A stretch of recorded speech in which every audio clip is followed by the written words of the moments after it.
Pledge allegiance to the flag. City officials, family members, and friends attended the groundbreaking ceremony for a new monument that will be raised as a tribute to those who lost loved ones in the military, as well as those whose lives were lost. And Hershel Woody Williams was a man who survived in World War II as a Marine at Iwo Jima. And as a survivor, he has dedicated his life to honoring the memory and the families of those who did not survive with him. It's called the Gold Star Families Memorial Monument, and it will be placed as a tribute to the families and relatives who sacrificed a loved one for our freedom. Unlike other monuments, this one doesn't include any names. The back of this monument, you only are seeing the front right now. Etched on each of the back of the panels will be homeland, family, patriot, and sacrifice.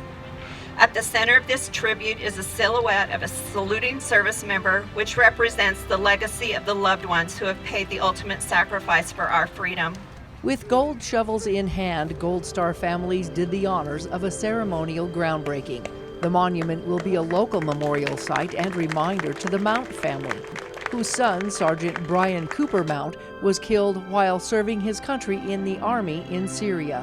In August of 2020, dozens of patriots gathered along the streets with a welcome home procession in Mount's honor. So he'd been there about a month, and they were out on patrol, and the truck rolled over as they were on patrol, and he was instantly killed in Syria. He's buried in Parowan, which is not that far away. That's where he grew up and was raised. But it will be nice to have someplace here that we don't have to drive an hour to go and think about him and his sacrifice. This park holds special meaning for Cooper's wife and his friends and family. Cooper had proposed to his wife right here in Town Square. It still gives me chills when I say that. We knew we had picked the right place. Cooper Mount would have been 26 this month. In 2018, Jenny Taylor and her 7 children were shocked to hear that her husband, Army Major Brent Taylor, was killed in action. Yeah, he was deployed for the 4th time. He actually was killed on a ruck march, which is a hike. It was what they call a blue on green attack, and so it was an insider attack. And he didn't see it coming, we didn't see it coming, but I know he served honorably and proudly. And I often say, as a family, we have heartache but no regret. She believes this monument will be a great blessing to all families who have lost loved ones. They are symbolic to every detail. They are strong, they are majestic, they are beautiful, they are solid. That's the monument, that's also the family member. Even though the money to purchase the monument has yet to be raised, it's well on the way. A check for $1,600 was handed over by the Daughters of the American Revolution.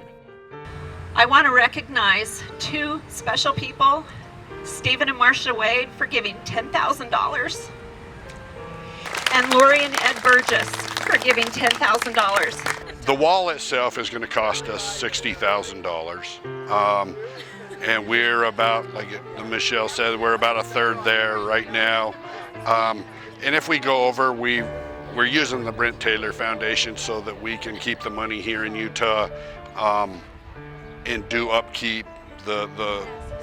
If we go over that $60,000, we'll do upkeep. The monument will be lit up and will have a plaque on the ground explaining its purpose. There'll be some beautiful benches sitting out front of it that they can just sit on and reflect on the wonderful times they had with their service members.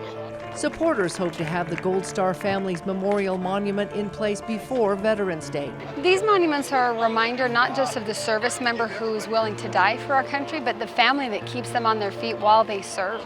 The family that misses them when they're gone. Now, whether they die in combat or natural causes or suicide or cancer, that hole is in your heart. Donations in any amount can be given through the St. George City's website. In St. George, Melissa Anderson, Community Education News.